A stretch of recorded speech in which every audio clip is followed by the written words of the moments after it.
Listo, en este momento queremos saludar a nuestro invitado que entra en escena, por favor, el señor Carlos Fajardo, precandidato a la Cámara del Pacto Histórico. Muchas gracias por aceptar esta invitación. Bienvenido, bienvenido. Muchas gracias, de verdad. Hola, Muchas gracias, ¿cómo estás? ¿Cómo te ha ido? Hola, mucho gusto, ¿cómo estás? Me ubico por aquí. Listo, muchachos, bienvenido. Entonces, pues ya íbamos aplazando esto, pero teníamos un compromiso y además con todo lo que está pasando alrededor del pacto histórico. Pero antes, nosotros siempre venimos como con un concurso, con una mini introducción para bajar los ánimos, para romper el hielo. Y Laura pues nos tiene todos los detalles de cómo es esta... ¿Cómo vamos a iniciar? ¿Cómo vamos a iniciar con esta entrevista? Dinámica? Así es, Carlos, pues esto es no copio, acá no copiamos, acá somos jóvenes y acá hablamos sin Unos más que pelos otros. en la lengua.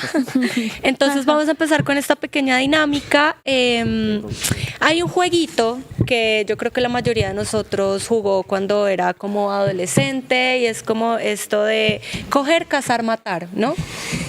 Nosotros como que Lo reinventamos y el reto es que te vamos a dar 3 opciones de 3 figuras políticas muy importantes en nuestro país y tú vas a escoger a quién inhabilitas, por quién votarías y a quién condenarías entre esas 3 figuras. Muy interesante, muy bien. Entonces vamos con la primera tanda. Tenemos a María Fernanda Cabal, Vicky Dávila y Álvaro Uribe Vélez. ¿A quién inhabilitas? ¿A quién le das tu voto? ¿Y a quién condenas?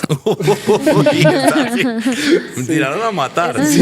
No, yo creo que... Ahora sí matamos, cogemos No, me toca ahí hacerle trampa a las reglas porque pues no votaría por ninguno de entrada. Pero, o sea, pero hay que menos tomar malo, posición. El menos Malo. peor, dirían. es que yo te digo, no, yo la verdad no podría tomar posición. Me toca resistirme. ¿Vas a hacer un Fajardo? Me toca resistirme. No, al contrario, porque es que Fajardo, ¿sabes qué es lo que pasa? Que Fajardo es de los Fajardos que son más tibios. Yo no. Entonces, yo creo que tengo que, al contrario, no siendo tibio, tengo que resistirme a asumir una posición frente a eso porque es que es imposible. Pero si usted primero dice el por quién inhabilita y al que condena, el de votar le queda más fácil. Pues de condenar, volvemos a lo mismo. Yo creo que condenar no puede condenar a nadie y yo creo que ese es uno de los grandes ejercicios de este país y es que nos hemos abrogado la justicia de muchas formas.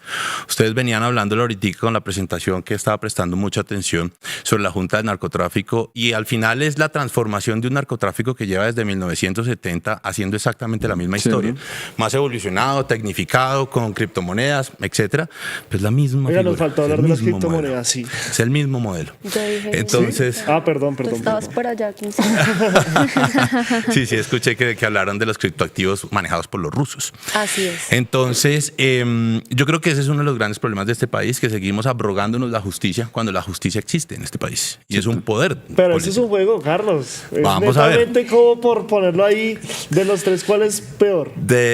Yo creo que son el mismo, la verdad. Pero Uribe, Vicky Pues- y Cabal. Yo te diría entonces así, yo creo que la justicia tiene que hacer su tarea condenando a Álvaro Uribe Álvaro Vélez Uribe. por las cosas que tienen que condenarla. Ok.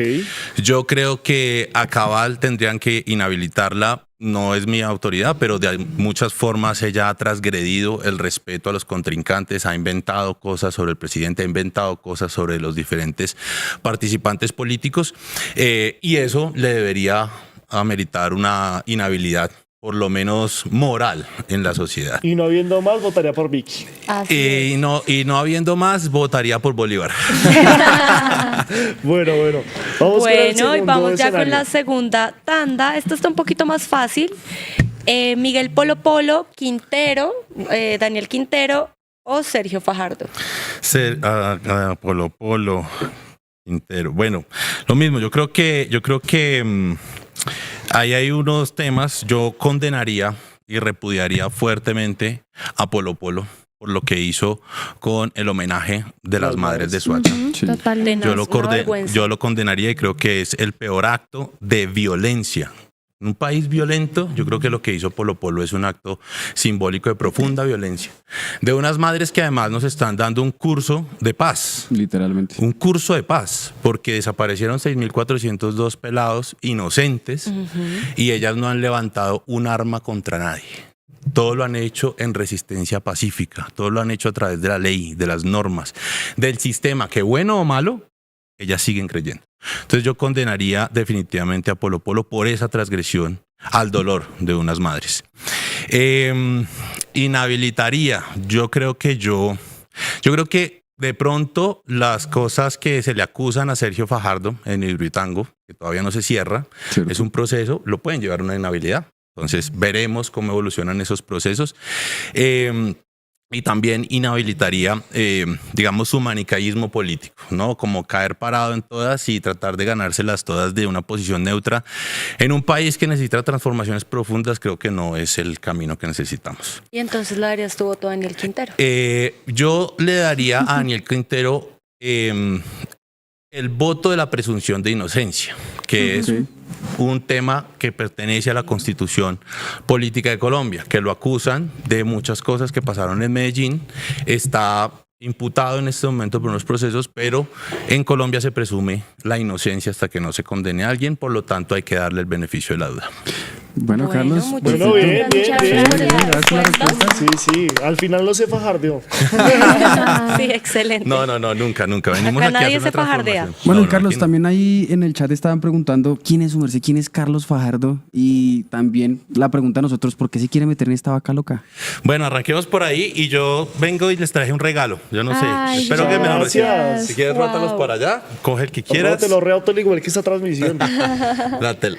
No, sí, ella entonces analiza cualquiera. La primera Obviamente, ¿cómo así? la primera escoge. Oiga, todo esto, sí, porque yo estoy Uno para yéndome cada para la uno. quiebra. Perfecto. Justo Carlos, te dijeron muchísimas eso. gracias. No, con el mayor gusto. Vea, mi jefe. Qué gran regalo. Muchas gracias. Uy, no, Bueno. todos están re buenos. Coge Ya el que miramos, quieras, ya miramos, coge el sí, que ya quieras y miramos. después hacen un Sí, es. piedra, papel o tijera. No, aquí es un ring de boxeo, yo creo que. Ah, vamos. bueno. Ajá, sí, aquí es con la violencia. No hay que jalarle la violencia. No, eso no. Jueguen- No, el deporte. Jueguen tapita. Bueno, yo soy un bogotano, como más bogotano que Monserrate. Nací aquí, criado aquí, formado aquí. Y soy una persona que yo hice mi vida, yo soy financiero de la Universidad Externa de Colombia y yo arranqué mucho por el lado privado. Yo tenía una meta en mi vida, ¿no? Desde muy joven. De hecho, uno de los libros se trata de eso. Ese que se llama Libertad Financiera Sí. sin cuentos. Se trata sobre ese recorrido y sobre ese aprendizaje porque yo desde muy joven, yo no vengo de un hogar, digamos, adinerado, tampoco, pues vengo de un hogar clase media baja como la mayoría de hogares de Colombia. Y yo me puse un propósito y era construir una vida financiera para mí y para mi familia. Y me dediqué a eso. Me dediqué a eso durante muchos años, durante 20 años. Ese libro es el resultado de ese camino, de haber encontrado la libertad financiera trabajando como todo el mundo, trabajando duro, ahorrando fuerte, invirtiendo bien. Pero por ese camino conocí muchas cosas. Ese camino me llevó por muchos lugares. El primer lugar me llevó a la administración de Gustavo Petro en el 2012 hasta el 2015. Y en esa administración yo llegué como financiero, como un experto en temas de planeación y finanzas, así me invitaron, y entré a la implementación de la ley 1448, la ley de víctimas, que estaba recién sancionada un año antes que comenzamos nosotros en el gobierno. Y fue toda una travesía, todo un proceso de aprendizaje, de entender la administración pública, de conocer cómo funciona Bogotá hasta sus últimos detalles y de entender la terrible resistencia que tiene la administración pública sobre las políticas sociales. Claro. Que es real, o sea, no es un tema de cuentos. Cuando nosotros llegamos, y les cuento como anécdota, a la Alta Consejería de Víctimas, la ley, la 1448, una de las cosas que tiene incluidas son los conceptos de atención inmediata, atención emergencia y procesos de retornos. Entonces, tú requieres recursos para poder ejecutar esas estrategias. Entonces, nosotros, por ejemplo, planeábamos un retorno de una comunidad indígena, ¿sí? Que llegaban desplazados a Bogotá, había que hacerle una atención de emergencia y prepararlos para que pudieran retornar a sus tierras, pero para eso tú necesitas buses, logística, gastos.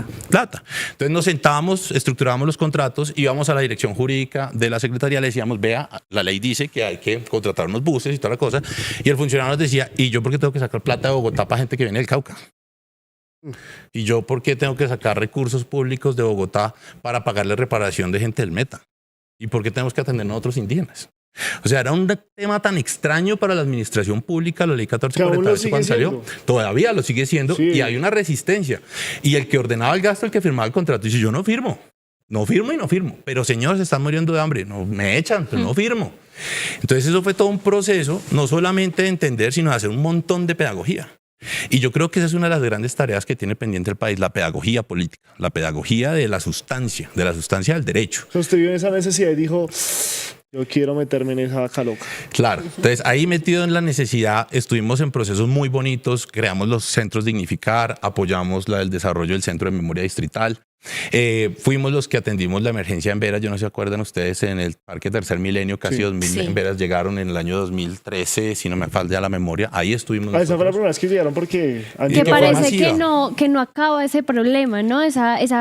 No el problema de ellos como comunidad, sino de esta reestructuración, estos problemas de ellos, sí, como de no tener y de no poder retornar a sus territorios. Comunidades indígenas, así es. Nosotros Claro. nos Los quedamos hemos a visto en el dormir allá, Parque Nacional también, con la ahorita empresa. por Usaquén. Total, no, problema en vigente. Salitre. y es un tema que no termina pues porque no hemos resuelto las causas del problema. Exactamente. Es así de fácil. O sea, muchas de las cosas de este país no terminan, pues porque seguimos poniéndole banditas o curitas a 2 o 3 problemas que estallan en el día, pero nunca atendemos la sustancia de los problemas. Entonces, si uno no le garantiza sus territorios a los indígenas, pues ¿cuándo se van a tranquilizar? ¿Cuándo Sí, van a poder cierto. tener una vida tranquila? Si se devuelven al territorio y vuelven y lo sacan a las malas, vuelve a presencia Exacto. armada, Ajá. o llegan al territorio y el gobierno no les cumple, le dicen devuélvase que ya yo le mando el proyecto productivo, si nunca Y no llega. pasa, exactamente. Devuelvas y le mandamos los subsidios de vivienda y nunca llegan. Entonces también se regresan. Claro, puede haber unos factores adicionales que uno podría analizar, temas de instrumentalización, unos temas políticos también alrededor, pero en esencia es que el país sigue teniendo una deuda histórica con los esenciales de la gente.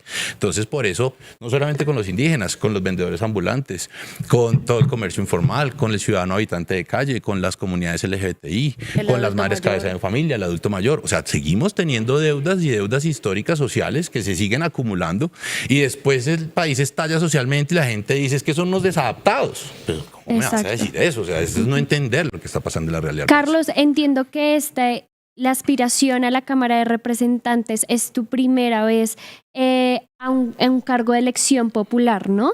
¿Por qué de una vez irse por la Cámara? Bueno, es una decisión, yo creo que un poco, sí, valiente, temeraria, saltar. Sí, un reto grande. Un reto muy grande, muy grande, además en una campaña muy corta, porque pues apenas tenemos como 2 meses para organizar todo, para pensar en todo el proceso ya digamos, de la campaña en ejecución. Pero yo creo que también era un momento de madurez mental y de madurez emocional. También esta es una campaña que me gusta contárselo a la gente, es una campaña que es autofinanciada, nosotros no recibimos recursos de nadie, entonces yo me preparé financieramente para la campaña, para nosotros mismos poner el recurso porque queremos llegar a hacer política libre. No queremos tenerle deudas con nadie, que nadie se aparezca a decir, bueno, hermanito, ya sabe que ya pusimos, venimos aquí por la cuotica. No, esa vaina no, porque si uno no puede hacer política. Por eso el tema de la financiación de las campañas es un tema tan crítico en Colombia para garantizar la democracia. Porque mientras grandes capitales sigan financiando políticos, es muy difícil que tú puedas desligar la política pública de los intereses particulares. Es imposible.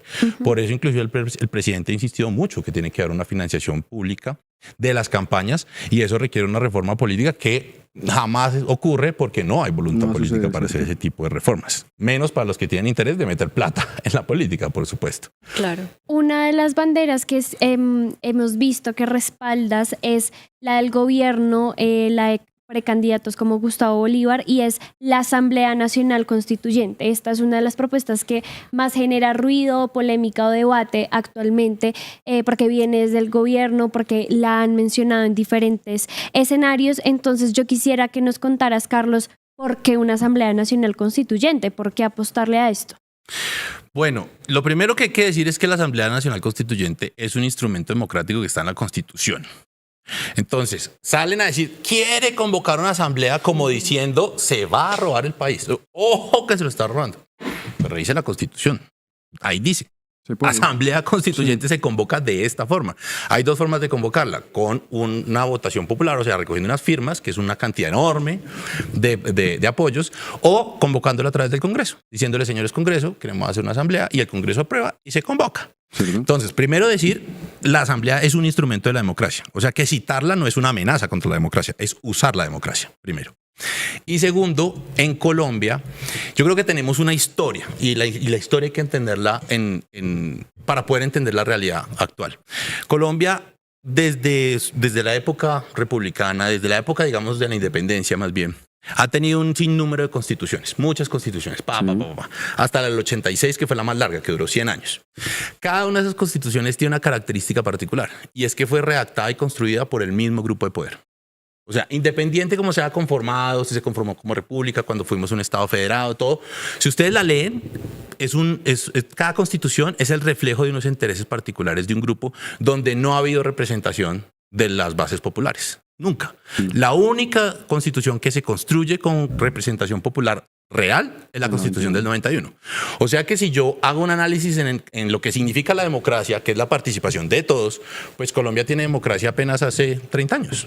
¿Sí? Yo puedo decir, no, es que tenemos constitución y votación. Sí, pero las mujeres comenzaron a votar hace apenas 60 años. ¿Sí? A las personas que eran de raza negra, que eran esclavas en 1870, para ganar su liberación, tuvo que pagársele a los dueños una compensación. Como si yo te dañara a ti el carro. Entonces, te pago el carro. El Estado tuvo que sacar para compensar a los dueños de otros seres humanos. Entonces, si tú lees el contexto, la Constitución siempre ha tenido esa característica. La Constitución del 91 intentó rescatar elementos democráticos y participativos muy importantes, pero la misma Constitución no se ha implementado. O sea, la Constitución dice, por ejemplo, que Colombia es un país descentralizado. Y en la práctica no somos descentralizados. En la práctica todas las decisiones se toman a nivel presidencial, a nivel central. Todas. Y por eso tú tienes unas distancias económicas tan grandes entre Bogotá y Jurubirá en el Chocó. Son dos planetas diferentes. ¿Por qué? Porque como todo está centralizado las decisiones, tú tienes el 35% del PIB en una ciudad, tienes 10 millones de habitantes en una ciudad, tienes el poder público. O sea, fíjense que inclusive Pero si esa constitución es tan buena, ¿por qué cambiarla? Porque la Constitución sí tiene unos problemas. O sea, la Constitución tiene unos principios fundamentales y de hecho el presidente lo ha dicho, es que la idea no es redactar una Constitución nueva desde cero, no, hay unos principios que van, el principio democrático, la descentralización, participación ciudadana, derechos universales, laicismo, todo eso está bien, pero es que hay unos elementos, por ejemplo, como que el Congreso sea quien decida quién hace la auditoría del país. Decide el personero, decide quién es el contralor, decide quién es el procurador. O sea, el mismo que los va a evaluar lo elige el Congreso de la República. Entonces ahí tú tienes un problema de competencias. Okay. No tienes independencia de poderes. Por ejemplo, que el fiscal lo pueda determinar el presidente de la República. El fiscal, que es el ente que determina y juzga y evalúa quién se porta mal y quién se porta bien a la luz de unos códigos de comportamiento, es elegido por un poder político. Y entonces lo hemos visto, digamos, si tú comparas la fiscalía de Barbosa versus la fiscalía de hoy, viendo las noticias tú ves el tono político, en los discursos nomás, en cómo habla. No, Néstor Humberto, Guillermo Morales. Exacto. Todos. Tú haces un retroceso y tú puedes ver que hay una línea política. Y la justicia se supone que por eso es ciega. Porque se supone que no debe haber colores políticos. La tenis. Pero si tú la pones a elegir por un político, pues terminas volviéndolo un cargo político. Entonces, ahí hay unos temas también. Por ejemplo, y hay temas que tú podrías seguir pensando de reestructurar. La convocatoria en la Asamblea Constituyente o la convocatoria de un referendo o de una consulta popular. Los umbrales son tan altos que son ineficientes. O sea, sí, existe el instrumento, pero hay que levantar 14 millones de votos que no los levantas ni siquiera en las presidenciales. Por eso es que nunca ninguna consulta pasa. Pues porque los umbrales quedaron diseñados terriblemente altos. Y así hay muchos detalles que podrías hablar. ¿Y usted cree que, ya para finalizar y irse con la siguiente pregunta, que sí se podría lograr que se consolide esa constituyente? O sea, lograr esos 13 millones al mismo momento que se votan para las presidenciales. Eso depende de nosotros. Eso depende de nosotros.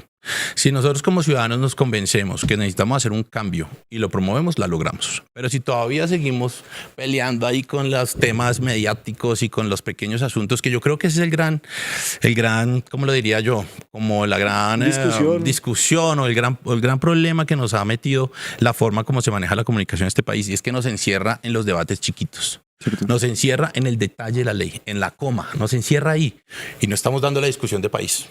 No estamos dando la discusión de para dónde vamos. Esas discusiones grandes quedan nubladas por si el presidente pone zapatos de una marca o si se peina para un lado o si se hizo un retoque facial. Porque eso es lo que pasa. O si se levantó tarde. Pues se levantó tarde porque no contestó. Que a mí además me parece que el presidente es un berraco porque el presidente maneja la agenda política de este país. O sea, el presidente se desaparece un día y el país enloquece. Se enloquece, literal. O sea, Twitter de todo, se jalan el pelo, se desmayan 8. fabuloso. Eso demuestra el poder del presidente también. Sí, pone un claro. trino y los vuelve locas. Hablando de esos trinos y de cómo él maneja la agenda política, o bueno, la agenda de la opinión pública, nosotros hemos hecho la tarea, obviamente, revisamos su perfil, antecedentes, todo, Andrés. Y vimos un video que publicó el mismo presidente Gustavo Petro, donde usted hace como una explicación de la afirmación que le dio la vuelta al mundo y que se ha generado una gran controversia frente al tema de la gasolina. Háblenos un poco de esa argumentación que usted hizo y ese video que pues él mismo publicó y que se volvió de alguna manera viral. Sí, el video va reviral, ya va como 2 millones de reproducciones entre todas las redes sumadas. A mí me parece, primero, me parece súper bacano que el país de verdad se dé este tipo de discusiones, porque es que si no nos damos las discusiones conceptuales no tomamos decisiones de fondo. Y también me parece muy interesante descubrir cómo la emocionalidad supera la razón. O sea, hay un montón de ira. O sea, yo veo ese video y la mitad de los comentarios son hates. Pero son hates que no tienen argumento, que es como lo que me llama a mí la atención. Sí, es como un hate por mandar la rabia. Por petrista, por descargar mamerto. la rabia, pero Sí, ni claro. siquiera con análisis de fondo. Acá en No Copio también pasa. Sí, me imagino que a ustedes les pasa un montón. Entonces, fíjate que el video es respondiendo a la afirmación del presidente de si los ricos consumen más gasolina que los pobres. Eso es. Y la gente estaba escribiendo que yo digo que los pobres no consumen gasolina. Y entonces ya de entrada tenemos un problema de comprensión de lectura. Y eso me dice que tenemos que trabajar en la política pública de educación. ¿Sí? Porque pues no hay comprensión de lectura. Entonces, clave ahí, mucho tema de calidad. La afirmación del presidente es correcta si yo hago un análisis de consumo de combustible, de energía en general, por las personas ricas o por las personas pobres. Si yo miro un consumo per cápita, porque las personas ricas tienen casas más grandes, tienen carros más grandes, tienen más hábitos diferentes, ¿sí? Por ejemplo, una persona de bajos recursos normalmente camina mucho más. Y es una realidad. Y no es una realidad romántica. Que No, ay, es qué un lindo hecho. como camina. Es porque no tiene para el transporte. Entonces ahí hay unas realidades que son ciertas. De hecho, inclusive no solo lo dije yo, sino lo han dicho estudios internacionales. El grupo poblacional de mayores ingresos consume el 66% de todo el combustible del mundo versus el 33% de los pequeños hogares. Por ejemplo, en muchos municipios de Colombia no hay luz las 24 horas del día. No hay agua las 24 horas del día potable. Si no hay agua, pues no hay motobombas. No hay sistemas de transmisión del agua, no hay sistemas de transmisión de electricidad. O sea, no consumen energía de ninguna, ni combustible, ni hidráulica, ni eólico, ni ninguna. Entonces, la afirmación del presidente es cierta y tú puedes coger un montón de indicadores para demostrar que sí consume más combustible per cápita los ricos que los pobres. O sea, sí o sí, el camión que nos lleva los alimentos, el transporte público, que no sé, esto si se les incrementa, pues ellos también tienen que incrementar esos gastos básicos que tiene la mayoría del pueblo a pie, ¿no? No, claro, y fíjate que nunca en el video dijimos que no hay un impacto del aumento de la gasolina, porque es que el video además era sobre si los ricos consumen más que los pobres, no sé si había un impacto. De hecho, yo hice un video el otro día hablando del impacto de los precios de la gasolina. Y esos son los otros análisis que tenemos que hacer. O sea, un poco la invitación a la hora de la construcción de la política pública es entender, uno, un enfoque de lo esencial, que era lo que yo les decía ahorita. Déjenme hago aquí un paréntesis pequeñito. Cuando hablamos de la gasolina tiene un efecto, digamos, muy directo a las personas. Digamos, es un tema que a todo el mundo le duele porque es el gasto directo. Es como tocar la leche y los huevos. ¿Sí? Es como un tema como que ya se metió conmigo. Pero si yo miro la premisa general que está defendiendo el presidente de la República, que es la transición energética, Sí. entonces yo les hago una pregunta. ¿No vale la pena desincentivar el uso de la gasolina? Y fíjense que eso es un análisis filosófico desde arriba, desde cuáles son los caminos hacia los que vamos, ¿cierto? Sí, claro, sí. si yo lo miro en el día a día, dice me afecta mi bolsillo, pero si yo lo miro como jefe de Estado, que se supone que yo tengo que mirar 100 años adelante, pues yo podría pensar en desincentivar algunas cosas. Fíjense lo mismo que dijo María Fernanda Cabal, que dice que todo el mundo debería tener derecho qué es lo que va a comer. Con los Promoviendo sellos. que quitaran los impuestos a las comidas con exceso de azúcar, con exceso de sodio, que es un tema de salud pública. ¿Sí? Entonces, si yo lo miro desde la visión de ella está pensando en la rentabilidad del ingenio azucarero que tienen todos sus cercanos. Que la patrocina. Sí, que la patrocina. O sea, ella tiene una visión. Fíjense que detrás de la política siempre hay una ideología. O sea, eso no nos podemos llamar a engaños. Siempre la hay. Lo que pasa es que las ideologías difieren. Entonces, su ideología es la rentabilidad de un grupo de interés. Entonces ella acomoda su discurso a decir, los colombianos somos libres de consumir lo que queramos, mi hijo tiene el derecho de llenarse la barriga de Cheetos todo el día, ¿por qué le van a limitar la libre expresión y desarrollo de su personalidad? Entonces utiliza la Constitución para crear un argumento manipulado, ¿sí? Cierto. O yo puedo decir, yo tengo un problema de salud pública, de obesidad, de problemas de concentración, de problemas de enfermedades tempranas, problemas del corazón, respiratorios causados por alimentos malsanos. Entonces yo, si me paro desde este lado de la ideología, de la defensa de la vida, pues yo ahí digo, vale la pena ponerle los impuestos a esto. Porque claro, el niño que compra los Cheetos le sale más caro los Cheetos. Pero es que esa es la idea, que les hagan caros para que se coma una manzana, no un Cheeto. Claro. Entonces, si el presidente dice hay que ajustar un poquito el precio de la gasolina por temas, entonces lo primero que hay que hacer la pregunta es ¿por qué quiere hacerlo ese recaudo? ¿Para qué va? Y si se justifica ese análisis. O sea, mi mensaje es no se puede dar una respuesta única porque no hay una versión única de esa historia. Lo segundo, y ahí cerro el paréntesis y continúo, es que hay que entender las decisiones realmente cuánto afectan a las personas. Porque cuando uno hace unos análisis de corto plazo o digamos sin tener en cuenta todos los detalles, pareciera que el impacto es catastrófico, que es lo que yo digo en el segundo video.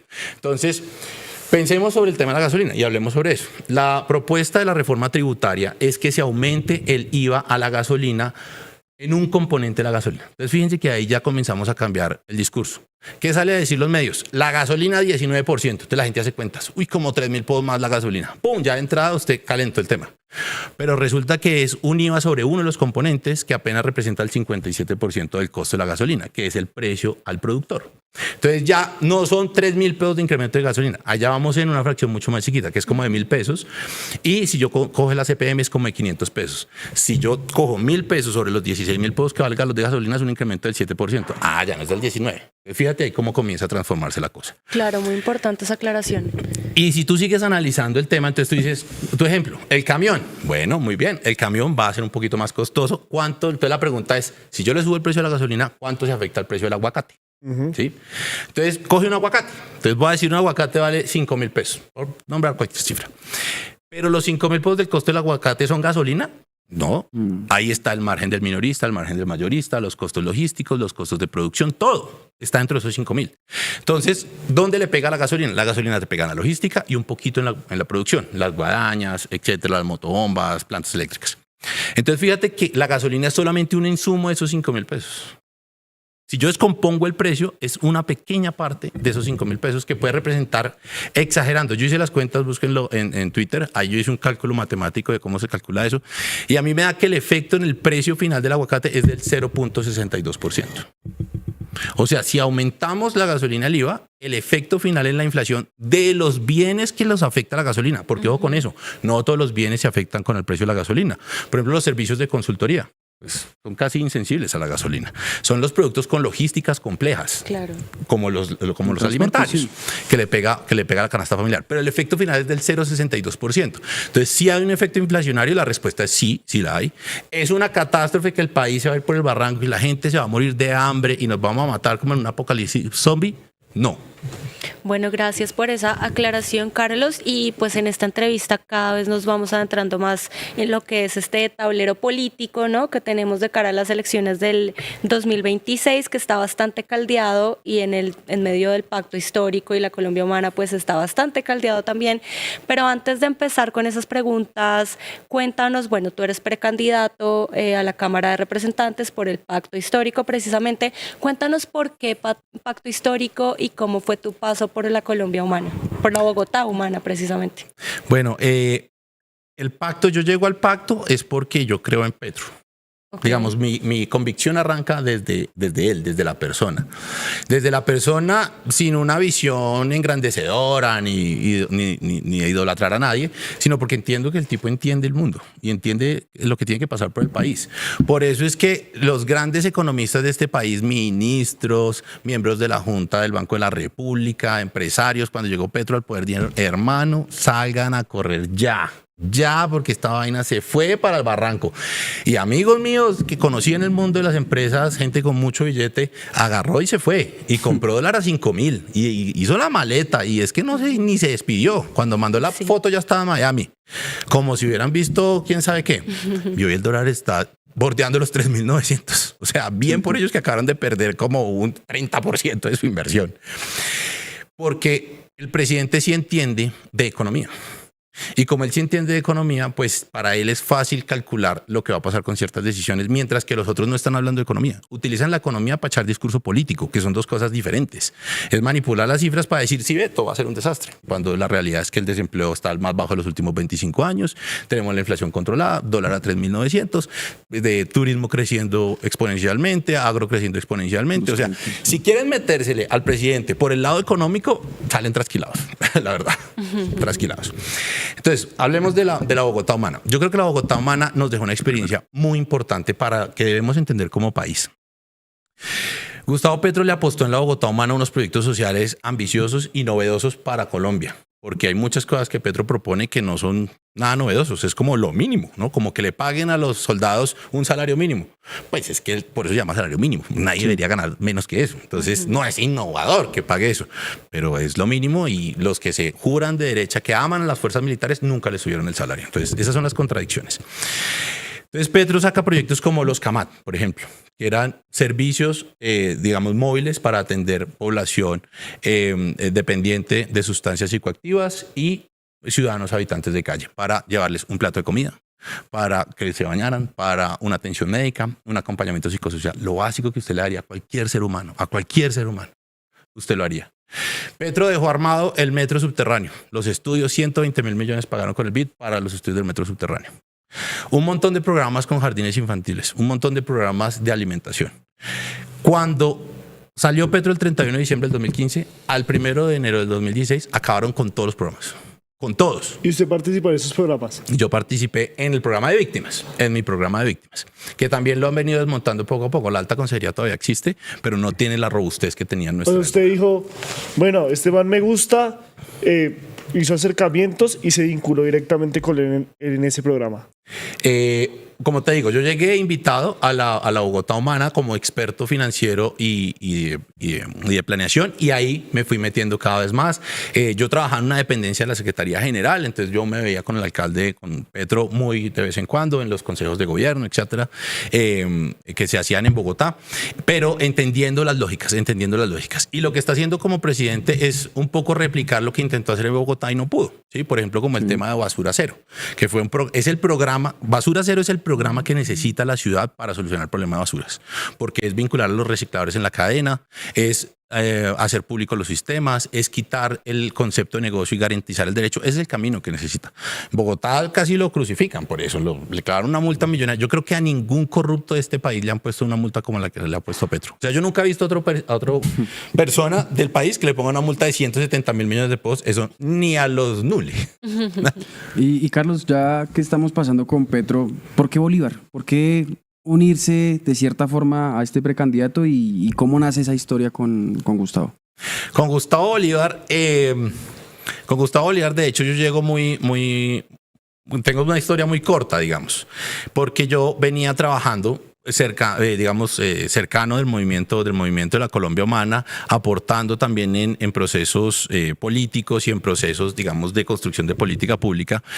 Y claro, ya pensando que el presidente se va, y el presidente lo ha dicho 20 veces que él se va, y se va el 2026, mi pregunta siempre fue, ¿y quién va a suceder a Petro? O sea, y yo me ponía a mirar y yo digo, pucha, yo no veo a nadie que sea como Petro, la verdad, respetuosamente con muchos, pero yo no. Entre todo ese reguero de candidatos, entre los 70 precandidatos, y pico de precandidatos, yo digo, pucha, ¿quién se le puede medir? Claro, en ese momento no había 70 y pico. O sea, te estoy diciendo 6 meses atrás que ya comenzaron como a desfilar unos nombres, tarara. Y entonces Gustavo Bolívar dice, yo lo amo a usted, presidente. Y lo mejor dicho, se lo batieron como si fuera el bully nacional. Nació ahí, cogió una nueva definición. Pero ¿saben qué me dijo eso a mí? Que es un hombre leal. Y la lealtad en la política es una cosa que vale oro. Demasiado. Entonces yo me acerqué a algunas personas que tenían contacto con Gustavo Bolívar y les dije, venga, a mí Gustavo Bolívar me gusta y yo quisiera pertenecer, como ayudarlo en su campaña. Yo no tenía aspiraciones en ese momento todavía, pero yo dije, yo me voy a sumar a la campaña a ayudar como un ciudadano más que retuitea, que va a las reuniones, que ayuda, sí, el trabajo político del día a día.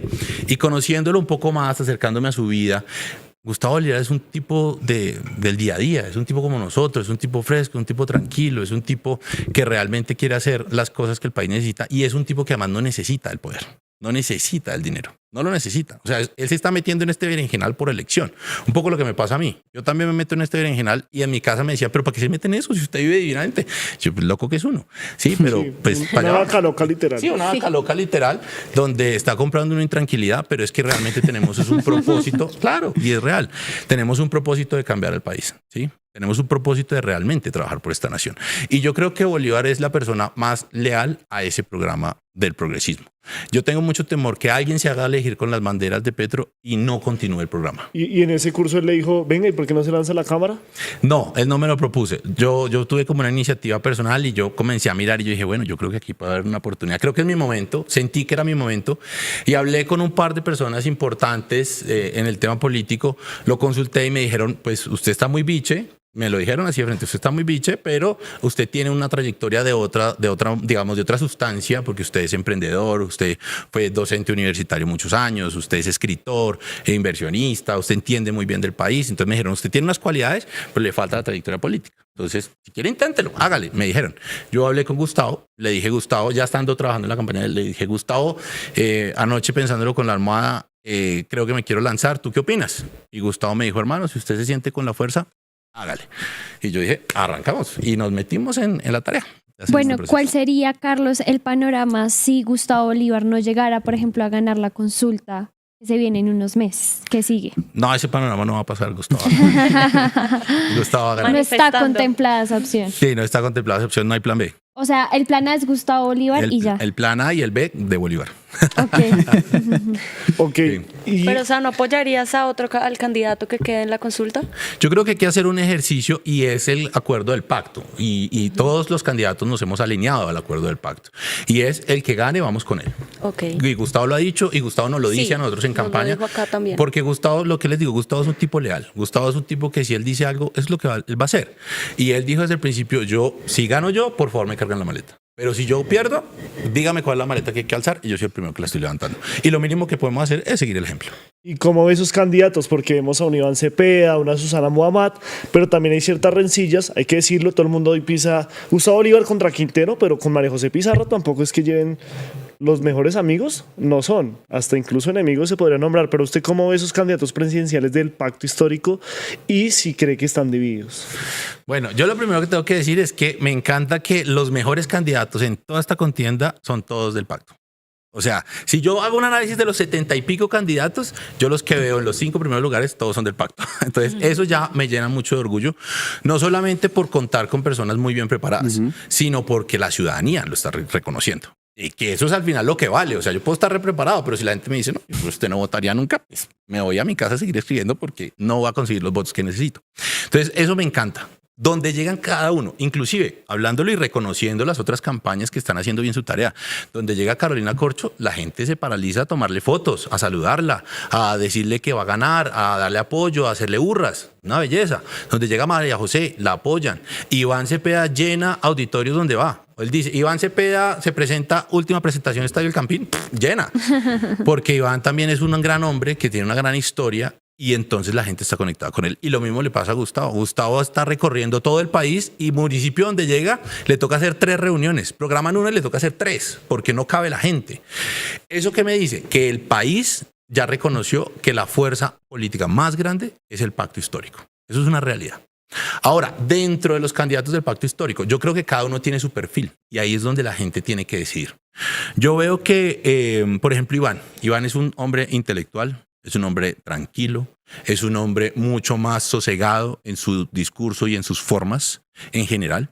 Y es un hombre de la paz, es un hombre de los derechos humanos, es un hombre con una altísima vocación social. Entonces ustedes ven a Iván que lo acompañan grupos indígenas, las madres víctimas, ese es como el gran nicho de él.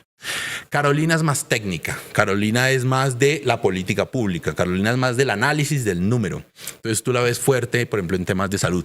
Sí. Susana también se parece un poco a Carolina en ese sentido, aunque como personas tienen diferencias, pero Susana también es muy técnica. Tú escuchas hablar a Susana y Susana es una intelectual tremenda y tiene una visión sobre el ambiente que inclusive yo creo que es una visión que no existía en este país, el que está poniendo Susana, y es la definición política desde la visión ambiental. O sea, no que el ambiente sea un componente de la política pública, sino que la política pública sea el ambiente, y eso es una transformación de un paradigma muy potente que estaba planteando Susana sobre la mesa.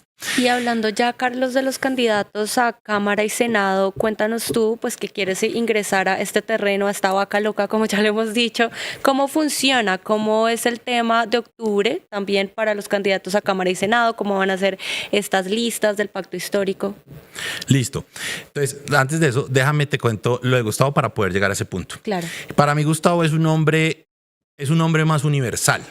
Gustavo es un tipo que tú lo ves que él no se autoencasilla en ningún tema, pero él tiene una gran visión de lo que se necesita en el ejercicio general. Entonces yo creo que él es un unificador. Gustavo, yo creo, por eso me gusta Gustavo, porque yo creo que es el único que puede recoger todas las visiones con el menor nivel de tensión posible, entendiendo que en la política siempre va a haber tensión, nunca va a ser esto una cosa súper armoniosa, pero yo creo que Gustavo es el más universal de todos por su recorrido, porque es que Gustavo es de ese tipo de personas que ha hecho de todo en la vida. ¿Sí? Él nos contaba el otro día que con Luis Guillermo Pérez, que va para el Senado, que vendían camisetas al frente del Campín. Entonces, fíjate todos los contrastes, un tipo de Miami, un tipo escritor, un tipo que vende camisetas, un tipo que ha estado en el DPS, un tipo que es inversionista, ¿sí me entiendes? Entonces, tiene una visión muy holística de la vida y yo creo que ese es el gran fuerte de Gustavo, una capacidad de generar una visión integradora de muchas cosas. Entonces, dentro de esa misma sombrilla, digamos, Gustavo ha tratado de integrar muchos candidatos que son fuertes en muchas cosas. Los compañeros de la Cámara, cada uno está haciendo su tarea, ¿no? Bogotá es una plaza difícil, en el sentido que es una plaza, primero la que pone más votación del país y segundo, por eso mismo, es una plaza mucho más estructurada en términos políticos. O sea, tú vas al territorio y está la gente organizada, hay juntas de acción local, hay juntas de participación, hay agremiaciones, asociaciones. Entonces, se vuelve mucho una campaña de conectar con esos grupos asociados de bogotanos o de seres humanos en el territorio. Entonces, claro, ahí juega un componente muy importante, qué tan conectado estés tú, qué tantas personas conoces tú, qué tanto en el medio estés tú. Pero Bogotá también es una plaza de opinión. Eso es una gran ventaja para los que somos, digamos, outsiders, como lo dicen ahora. O sea, el que no tiene historia en la política es un outsider, ¿no? Entonces, yo sería un outsider en ese sentido, porque Bogotá sí reconoce el valor de las ideas. En Bogotá uno puede lanzar una idea y hay un debate conceptual de fondo sobre la idea. Y la gente le puede decir a uno, ¿está loco? O me gusta. Voy con usted. Entonces, es el camino que yo estoy escogiendo en mi campaña. Es la campaña de las ideas, es la campaña de apostar a ideas muy grande y si podemos hablar de unas ideas muy interesantes que tenemos. Y frente a ese tema de las elecciones, que ahorita pues hay un miércolero en el CNE, en el tema de altos vaqueros, estos magistrados, ¿cómo se van a organizar? ¿Qué piensan? ¿Qué han dicho al interior de esta colectividad? O por ejemplo también la Colombia Humana, sabiendo que la fusión está como partida, por decirlo así. Bueno, yo creo que primero hay que hacer un llamado un poco al respeto democrático al Consejo Nacional Electoral. El Consejo Nacional Electoral tenía que haber decidido la fusión del partido el 31 de julio. Y ya vamos en septiembre. O sea, largas. Saca un comunicado o toma más bien una serie de decisiones que son ambiguas. Pues hasta ahorita la ponencia no la han votado. No, digamos, saca la de progresistas, me iba a referir a la de progresistas. Okay. Saca la de progresistas, que es un sí pero no. Te dejo de cindirte, pero como el otro tiene una cola, entonces tú ya no puedes hacer nada, quedas bloqueado. Y es como un poco de la decisión, que inclusive eso hay unas interpretaciones jurídicas detrás de eso que hay que atender, porque además si yo permito que un partido nuevo se cree, porque ese partido nuevo carga la cola del partido que ya no es. O sea, yo porque pago los platos rotos de alguien que ya no soy. Digamos, ahí hay un tema jurídico importante. Y plantean este borrador de ponencia donde dicen sí pero no otra vez. Entonces, que se una al pacto, pero dejamos por fuera la fuerza política más grande del pacto. El músculo político. El músculo político del pacto lo dejamos por fuera. Entonces, ahí hay un mensaje. Y yo me hago preguntas, ¿por qué hasta ahora? ¿Por qué si ya sacaron el borrador, por qué no lo decidieron al otro día? ¿Por qué se esperan hasta el 17 de septiembre, 2 días antes de las inscripciones de las candidaturas en Bogotá? Es que también juegan otros análisis. ¿El Consejo Nacional Electoral está jugando un ajedrez electoral? Yo lo dejo como pregunta, porque es que es un ente totalmente politizado. Totalmente politizado, que se vende como un ente objetivo, ¿no? Tribunal. como un tribunal objetivo, y no lo es. Entonces ahí nos ponen unos retos muy importantes, porque hay muchas cuestiones alrededor de ese tema de cómo nos vamos a organizar, y porque además hay una identidad política. El presidente, yo creo que lo dijo en sus discursos, y también los precandidatos han dicho: queremos ser una fuerza única, pero realmente, y esto demuestra que le tienen miedo a la unión. O sea, hay un terror fuerte con que nos podamos unir. Pero en un tema factual, uno diría que ya la consulta del pacto, si esa decisión sigue firme, se acaba. Les toca a cada uno por independiente, y en Cámara y Senado también, que cada uno sus listas, o usted está pensando en ir al Polo y tocar la puerta, o ir a la OPA y tocar la puerta. Ahí, ¿cómo es la cuestión para esa consulta en octubre? Bueno, si digamos que ese borrador fuera el definitivo, Sí. entonces eso haría que quedarían dos partidos. O sea, ya Polo no existe, Unidad Patriótica no existe, Partido Comunista ya no existe, existe Colombia Humana y Pacto Histórico. Entonces ya solo serían dos listas, digamos. Entonces Ok. hay muchas opciones y no hay nada decidido. En el partido, digamos, ya como una decisión final. Hay un espíritu de integración. O sea, todo el mundo dice: seguimos peleando para que el pacto se dé. Eso es como la gran hoja de ruta. Pero obviamente hay unas cosas prácticas que uno ya dice: la lista va a estar el 17 para apelar esa decisión, no vamos a alcanzar, tan. Entonces hay diferentes posturas. Que cada uno lance su lista. Esa es una postura. Que se deshaga el partido de la Colombia Humana y todos pasemos al pacto histórico, digamos, ya no como fusión, sino porque todos los miembros nos retiramos y pues entramos a un nuevo partido. Y así se barajan diferentes opciones, pero realmente una decisión tomada no hay. La decisión sí principal es cómo seguimos juntos tratando de que el pacto sea una realidad. O sea, pero, o sea, no se han pegado o sea, no han pensado en el peor de los casos. O sea, serían las dos listas, y en esa consulta les tocaría sí o sí votar por eso. Es que es muy difícil hasta no tener la resolución definitiva. Ok. Porque ese momento a ti te va a trazar muchas líneas porque salen muchos interrogantes. Pero muchas me parece preguntas. que ahí la barran porque el tiempo paila, ¿no? El tiempo ya no lo quitaron. El tiempo ya no lo quitaron con ese retraso en la decisión. Y sí, o sea, se están barajando cosas, se están haciendo conversaciones, pero decisiones definitivas no hay. Que puede perjudicarlos. Bueno, si usted llega a la Cámara, ¿cuáles serían sus prioridades? ¿Por cuáles serían esos proyectos que usted sí o sí se haría la pela? Listo. Yo creo que este país, el principal motor de transformación de este país es la educación. O sea, no tiene... Cualquier tema que uno toque, cualquiera que uno toque, termina en educación. Todos. Tú hablas de la corrupción, de la violencia intrafamiliar, del desarrollo económico, emprendimiento. Todo termina en formación de capital humano. O sea, que seamos mejores. Si yo miro toda la historia de los países que se han transformado, yo miro la historia de China, la historia de Japón, de Corea del Sur, Estados Unidos, todos lograron su proceso de crecimiento cuando le apostaron decididamente a la educación, cuando dijeron: vamos a formar a la gente de forma acelerada, incluso en muchos casos obligatoria, no impuesto, con unos currículums súper estrictos, pero lo lograron. Ahí ya tenemos una discusión sobre el modelo pedagógico, digamos, pero eso ya sería como lo mecánico de la situación. Pero en general hay que apostarle a la educación. Y mi gran preocupación con la educación es el acceso a la educación. O sea, mucha gente habla de la calidad de la educación, pero es que el tema de la calidad de la educación es un tema en medio de todo relativo, porque es que nunca llegas a la calidad perfecta. O sea, siempre tienes un escaño más para poder aumentar. O sea, que la calidad siempre va a ser un tema que vamos a estar hablando. De aquí a 200 años seguiremos hablando de calidad. Pero en el tema de cobertura, eso sí es un tema finito. Yo tengo un número de población que atender. Yo tengo que llegar al 100% de la población. Entonces, por ejemplo, en Bogotá hay una cifra que es un poco manipulada, y es que si ustedes entrevistaran al secretario de Educación de Bogotá, a la secretaria de Educación en este caso, de Bogotá, ella les diría: la cobertura de educación del colegio en Bogotá es del 107%. O sea, hay más cupos que niños. Entonces uno dice, llega a la conclusión: en Bogotá sobran colegios. Usted podría llegar a esa conclusión. Pero en la práctica, Pero en la práctica es una mentira. Claro, es una mentira. ¿Por qué? Porque es un indicador interpretado incorrectamente. Cuando usted mira la cobertura, hay dos indicadores. Uno se llama la cobertura bruta y el otro se llama la cobertura neta. La cobertura bruta me mide todas las personas que están en una edad específica de estudiar, si yo las puedo atender. Entonces, idealmente, por desarrollo humano, los pelados entre 15 y 18 años deberían estar en bachillerato. Entonces yo calculo cuántos de esos pelados hay, cuántos cupos tengo para ellos, y eso me da el cálculo de la cobertura bruta. Entonces eso me da el 107%. Tengo más cupos que muchachos en esa edad. Pero cuando yo miro el total de la población que necesita hacer bachillerato versus los cupos que hay, la cobertura es del 64% en Bogotá. Entonces, claro, el que tiene 19 años y no terminó el bachillerato ya no entra en la medición de cobertura bruta. Pero si tú miras la cobertura neta, Él quiere terminar el bachillerato y no encuentra espacio. Esa es la cobertura en Bogotá, pero si tú la miras a nivel nacional es del 45%.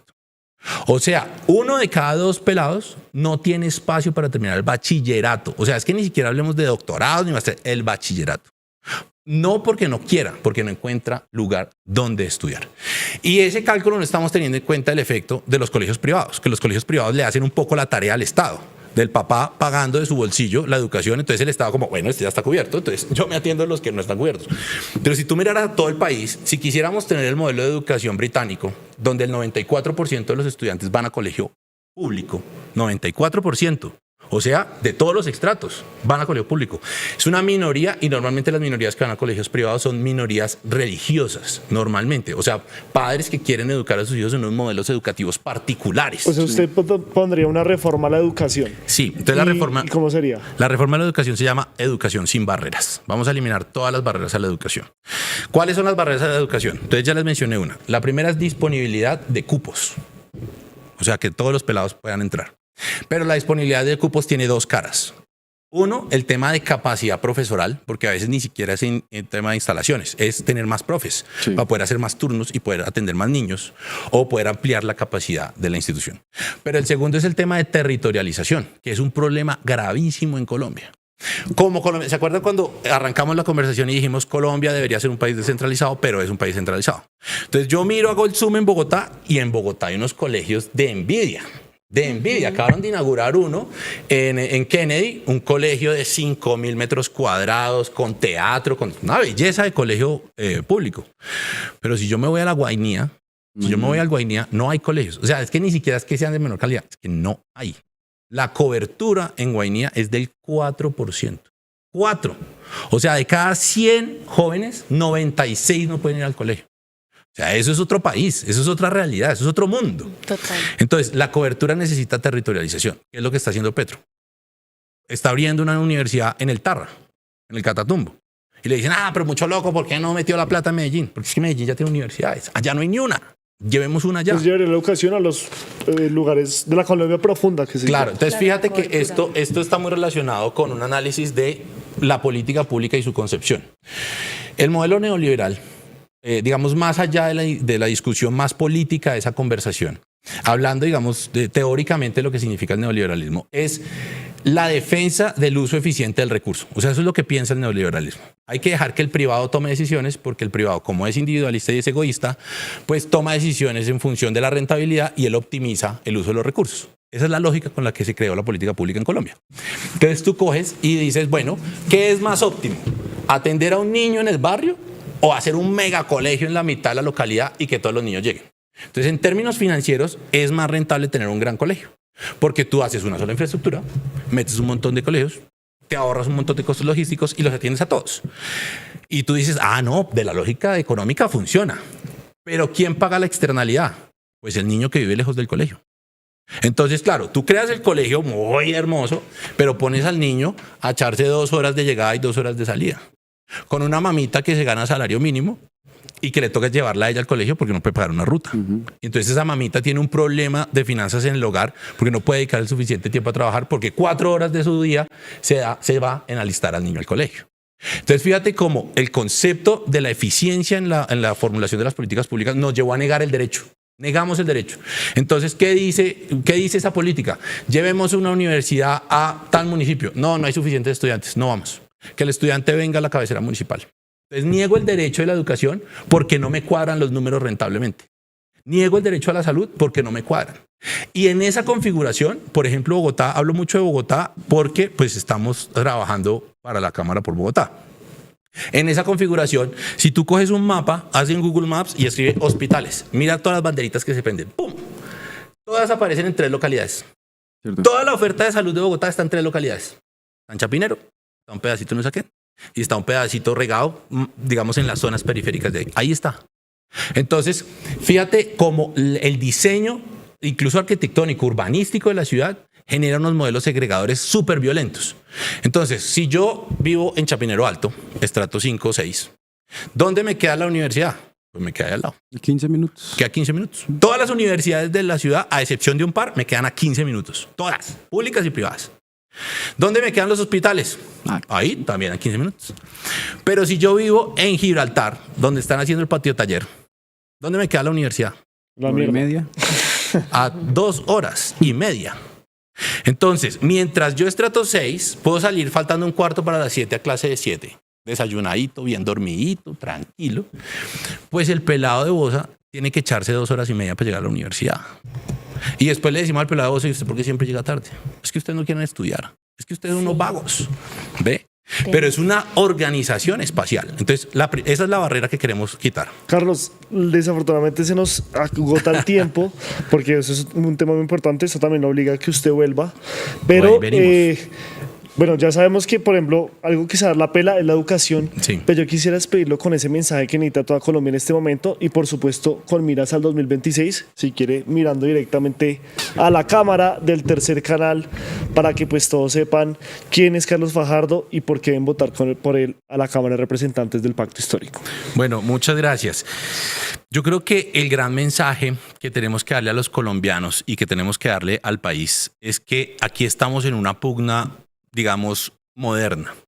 Ya no es una pugna entre clases sociales. Yo creo que esto no es un tema de ricos y de pobres. Yo creo que esto es un tema de intereses particulares versus el derecho, que son dos cosas diferentes. Es como le garantizamos a la gente los mínimos vitales. Y yo creo que es el colmo que todavía haya gente que se rasgue las vestiduras sobre eso. Que no se mueran niños de hambre en Colombia. Yo no entiendo cómo alguien se puede oponer a eso. Que un viejo no aguante hambre. No entiendo cómo alguien se puede oponer a eso. Que nadie gane menos del salario mínimo en el país. Son cosas tan básicas, de verdad que son cosas tan elementales, que es inclusive peligroso y llama mucho la atención cómo se han comportado ciertas mentes en el país que todavía se oponen a ese tipo de cambios. Entonces yo creo que el llamado a la ciudadanía es votemos por el derecho. Yo quiero invitarlos a ustedes a votar en la consulta del Pacto Histórico de la Colombia Humana por el candidato que más piense en el derecho, más piense en la garantía de los derechos. El Estado colombiano no es un sistema para generar rentabilidad. Para eso está el aparato productivo económico, que lo defiendo porque yo soy empresario, yo mismo vengo de ahí. Pero es que son dos cosas que no se pueden combinar y esa es la mentira que nos quieren tratar de vender. La mentira de decir que el Estado tiene que manejarse con una empresa. Cada vez que un candidato dice que él es un gran empresario y va a saber manejar el Estado, a mí me da un escalofrío, porque significa que va a llegar a recortar derechos en función de la rentabilidad. Y eso es lo que nos tienen los niveles de violencia que tenemos hoy. Los niveles de violencia en Colombia no se explican por la droga. La droga es una consecuencia del problema de crisis de atención de los derechos fundamentales en Colombia. Si atendemos los derechos fundamentales en Colombia, yo les garantizo que la droga se acaba. Así no la legalicen, pero se acaba. Porque ya no hay más jóvenes cayendo en el sistema. Porque ya no hay más jóvenes desesperados sin oportunidades drogándose todo el día. Porque es que no solamente hay traficantes y delincuentes, hay jóvenes consumiendo en Colombia masivamente porque no tienen una oportunidad para estudiar, para trabajar, porque fueron violentados, violados, porque no hubo un Estado que los protegió, porque no hubo un sistema que realmente se preocupara por ellos. Porque al final lo único que nos interesa es eso, la rentabilidad. Y por eso la educación se volvió un negocio. Y por eso los pelados, cuando le preguntan a uno, que me preguntan mucho por mi trabajo como emprendedor, me preguntan, ¿qué carrera profesional da plata? La pregunta que me hacen. Y yo digo, miércoles, estamos sobados como generación. Sí. Porque si usted está estudiando por el billete, pues no hay interés por el conocimiento. Y si no hay interés por el conocimiento, no hay futuro, no hay desarrollo, no hay innovación, no hay nuevos proyectos, no hay inversión. No hay país que el día de mañana nos podamos identificar con orgullo y decir que pertenecemos a Colombia. Yo le apuesto a una idea, y es que Colombia sea una potencia mundial. Petro dijo potencia mundial de la vida. Yo le quito de la vida y le digo mundial. Donde todas las áreas del país funcionen divinamente, funcionen bien, funcionen con orgullo, funcionen con dignidad, funcionen con derecho.